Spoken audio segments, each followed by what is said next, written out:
Assalamualaikum warahmatullahi wabarakatuh dan salam sejahtera saya ucapkan kepada Dr. Noni selaku pensyarah bagi kursus PKES 3033 Pemakanan dan Kesejahteraan.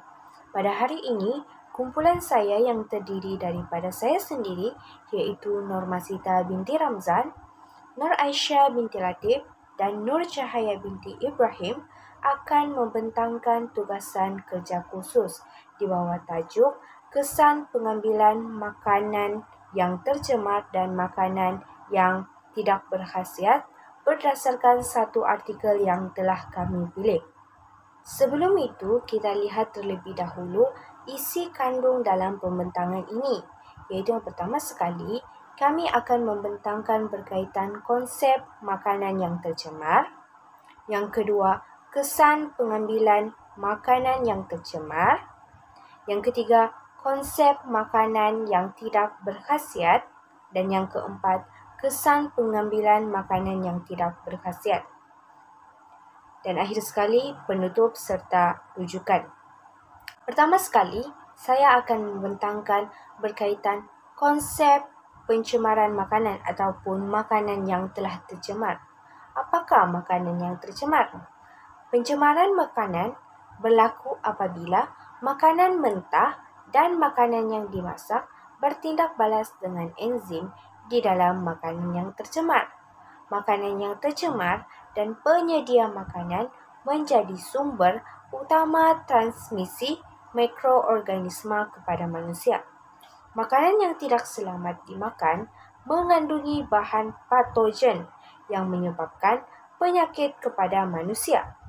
Makanan yang tercemar akan berubah rupa, tekstur, dan bau. Jadi, itu merupakan konsep bagi makanan yang tercemar. Assalamualaikum warahmatullahi wabarakatuh dan salam sejahtera saya ucapkan kepada Dr. Noni selaku pensyarah bagi kursus PKES 3033 Pemakanan dan Kesejahteraan.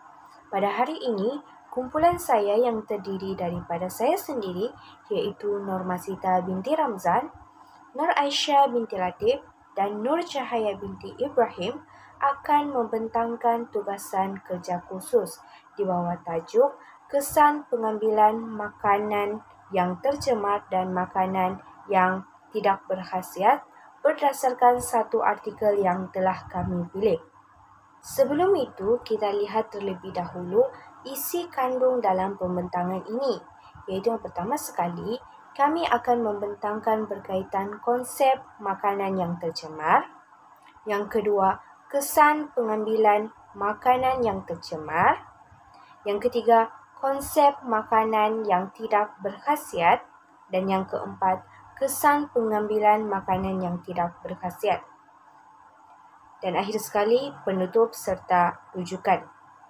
Pertama sekali, saya akan membentangkan berkaitan konsep pencemaran makanan ataupun makanan yang telah tercemar. Apakah makanan yang tercemar? Pencemaran makanan berlaku apabila makanan mentah dan makanan yang dimasak bertindak balas dengan enzim di dalam makanan yang tercemar. Makanan yang tercemar dan penyedia makanan menjadi sumber utama transmisi mikroorganisma kepada manusia. Makanan yang tidak selamat dimakan mengandungi bahan patogen yang menyebabkan penyakit kepada manusia. Makanan yang tercemar akan berubah rupa, tekstur, dan bau.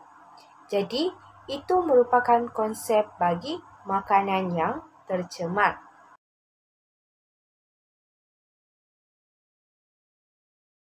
Seterusnya, kita lihat pula kepada kesan pengambilan makanan yang tercemar.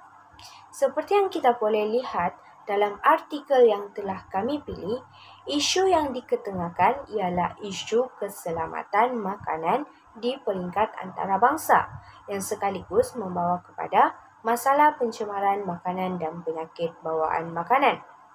Jadi, setelah menelusuri satu demi satu konteks tersebut, saya telah mendapati bahawa kesan pencemaran makanan dalam situasi ini ialah manusia akan berhadapan dengan masalah keracunan makanan atau lebih dikenali sebagai foodborne illness. Foodborne illness ini berpunca daripada makanan merangkumi pelbagai jenis wabak atau implikasi buruk terhadap kesihatan yang dicetuskan oleh mana-mana ejen bahaya yang diambil bersama-sama makanan.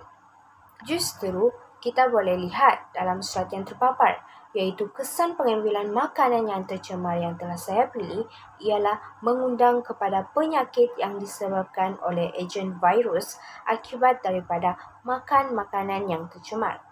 Dalam konteks ejen virus yang terdapat dalam makanan, penyakit hepatitis A amat berkait rapat kepada mereka yang makan makanan yang tercemar. Penyebaran virus ini berlaku apabila individu yang tidak pernah dijangkiti atau tidak pernah divaksin untuk virus ini makan atau minum makanan atau minuman yang tercemar oleh najis individu yang dijangkiti hepatitis A.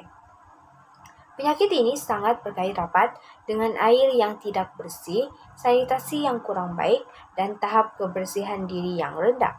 Masa inkubasi bagi virus hepatitis A ini adalah dalam lingkungan 2 ke 6 minggu selepas jangkitan.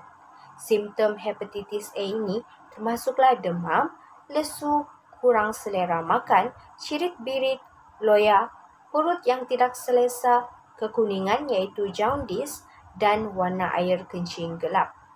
Jadi, itu merupakan kesan yang akan berlaku dalam kalangan manusia apabila mereka telah mengambil makanan yang tercemar. Sekian, itu sahaja dari saya. Saya serahkan kepada pembentang seterusnya.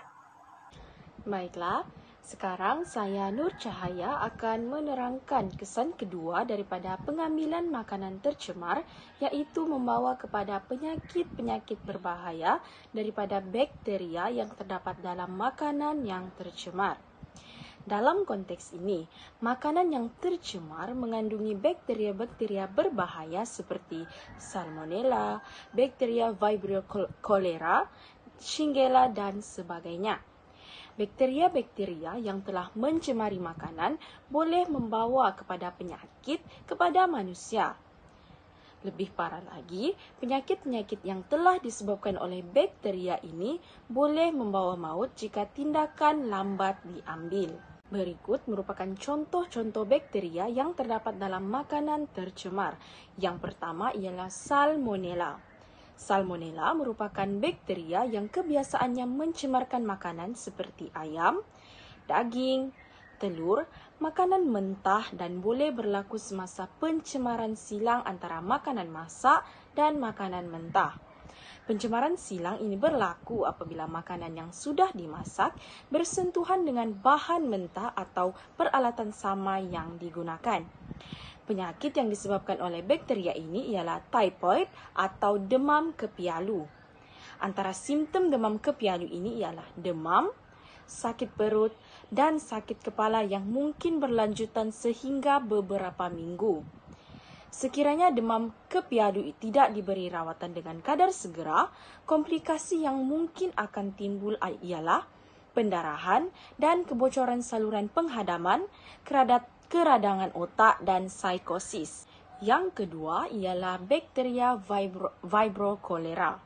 Bakteria ini kebiasaannya menjangkiti makanan laut dan kawasan-kawasan yang tidak memiliki bekalan air bersih. Penyakit yang disebabkan oleh bakteria ini ialah kolera atau taun. Penyakit ini amat berbahaya kerana ia boleh mengakibatkan berlakunya dehidrasi dalam tubuh badan manusia dan lebih parah lagi ia boleh membawa maut jika tidak diubati dengan kadar yang segera. Bukan itu sahaja, penyakit ini juga boleh berjangkit dengan orang lain dengan cara melalui penggunaan tandas yang sama dengan individu yang telah dijangkiti.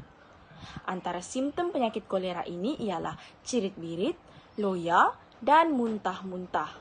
Akhir sekali, bakteria Shigella iaitu bakteria yang kebiasaannya berada pada makanan mentah, makanan kurang masak, dan pencemaran silang antara makanan masak dan makanan mentah.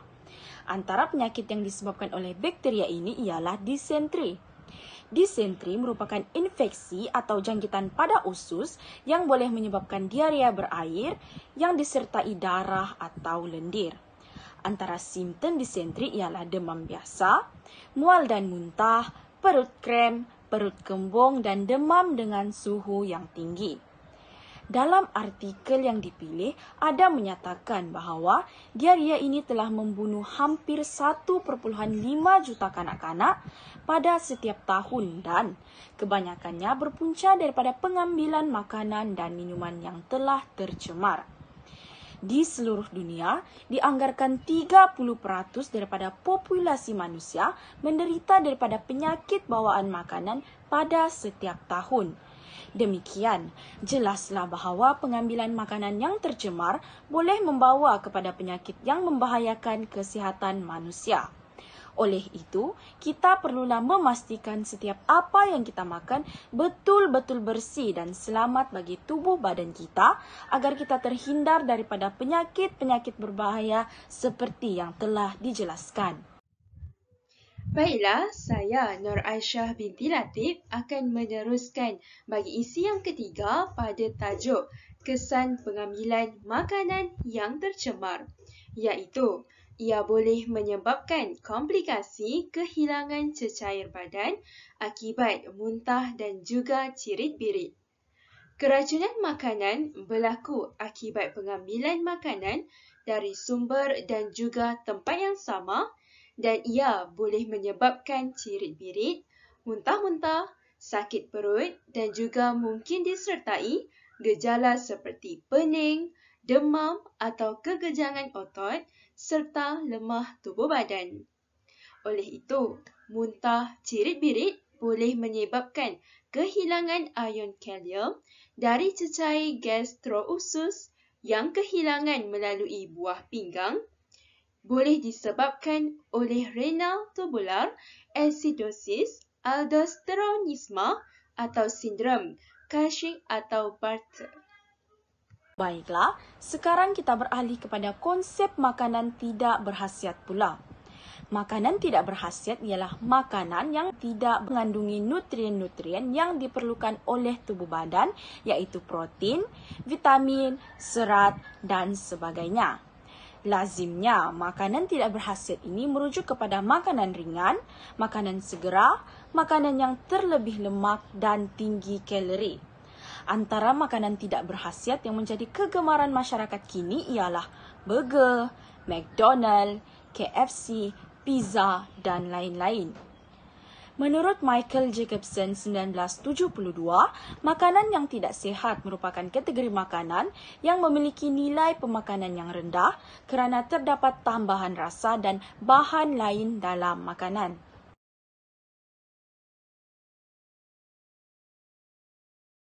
Berbalik pula kepada saya, yang mana saya akan menerangkan serba sedikit berkaitan kesan pengambilan makanan yang tidak berkhasiat.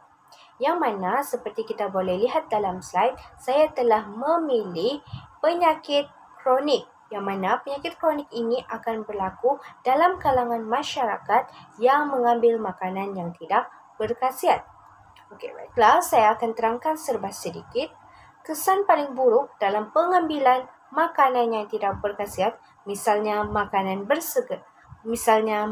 segera adalah menyebabkan seseorang itu mengalami penyakit-penyakit kronik.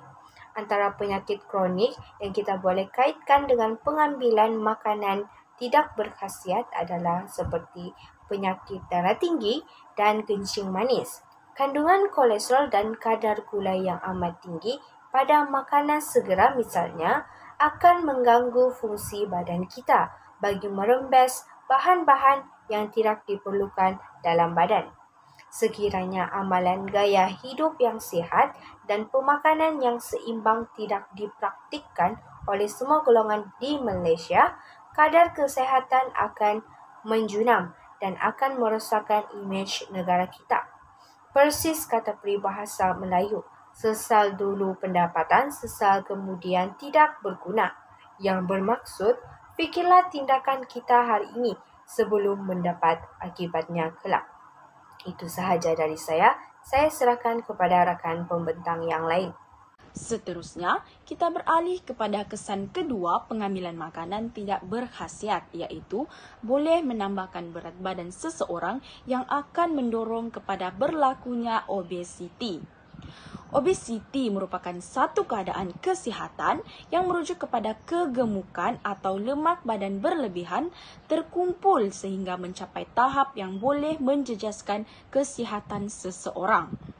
Menurut Dr. Adam Baba selaku mantan Menteri Kesihatan Malaysia, hasil tinjauan kesihatan dan morbiditi kebangsaan menunjukkan bahawa berlakunya peningkatan terhadap prevalen obesiti secara mendadak dalam kalangan orang dewasa di Malaysia sejak tahun 2015 hingga kini. Peningkatan peratus ini berlaku disebabkan sikap masyarakat yang memandang enteng tentang pengambilan diet yang seimbang dan amalan gaya hidup yang sihat. Dalam konteks ini, individu yang obesiti berisiko untuk mendapatkan penyakit-penyakit kronik yang lain seperti penyakit jantung dan darah tinggi. Lebih parah lagi, obesiti juga boleh membawa maut sekiranya individu yang menghidapi obesiti tidak mengambil peduli tentang kesihatan dirinya. Dalam artikel yang dipilih, dapat kita lihat bahawa gaya hidup yang semakin moden mendorong kepada berlakunya revolusi dalam sektor pemakanan, menyebabkan wujudnya variasi makanan yang mudah didapati oleh orang ramai. Hal ini sememangnya merupakan satu perubahan yang baik, namun apa yang merisaukan adalah kehadiran makanan-makanan segera yang tidak berkhasiat boleh menjejaskan kesihatan masyarakat, lebih-lebih lagi bagi mereka yang kerap mengambilnya. Oleh hal yang demikian, masyarakat perlulah sentiasa peka terhadap tahap kesihatan masing-masing dan berusaha untuk mencegah obesiti dengan cara mengamalkan diet yang seimbang dan amalan gaya hidup yang sihat. Baiklah, saya akan teruskan dengan isi yang ketiga bagi tajuk kesan pengambilan makanan yang tidak berkhasiat, iaitu tubuh badan kita tidak mendapat serat yang mencukupi. Hal ini kerana tanpa pengambilan serat, makanan akan mengambil masa antara 70 hingga 80 jam untuk melalui saluran penghadapan. Hal ini mengurangkan masa yang diambil makanan untuk melalui saluran itu dapat melindungi daripada serangan kanser usus besar dan juga rektum dengan mencairkan bahan beracun yang terdapat di dalam usus besar dan juga mempercepatkan pengeluarannya dari tubuh. Akhir sekali, pada bahagian penutup, bagi tajuk ini ialah makanan adalah merupakan suatu keperluan fisiologi yang mesti dipenuhi untuk kehidupan. Pengambilan makanan yang tercemar dan juga tidak berkhasiat boleh menyebabkan seseorang itu berhadapan dengan risiko pelbagai jenis penyakit. Akan tetapi, perlu juga difahami bahawa makanan bukanlah merupakan faktor tunggal yang boleh menyebabkan kemudaratan ataupun boleh mendatangkan penyakit ini. Hal ini kerana penyakit mungkin boleh disebabkan oleh berbagai-bagai faktor seperti kuman dan juga jangkitan. Kajian menunjukkan bahawa kadar kematian yang disebabkan oleh penyakit kronik di kalangan masyarakat masa kini adalah berpunca daripada kandungan makanan itu sendiri, seperti kandungan lemak, gula dan garam, dan bukannya dari aditif makanan, apatah lagi apabila makanan ini dimakan tanpa kawalan. Ini merupakan rujukan yang kami guna bagi membantu menghasilkan tugasan ini dengan baik. Seterusnya, ini merupakan lampiran artikel yang kami gunakan sepanjang menghasilkan tugasan ini dengan tajuk Keselamatan Makanan, Dimensi Zaman, Keperluan dan juga Kekangan Semasa. Senak perut tersalah makan, memulas-mulas dan cirit-pirit, Berhati-hati memilih makanan, perut rumah segala penyakit. Itu sahaja daripada kumpulan kami. Sekian, terima kasih.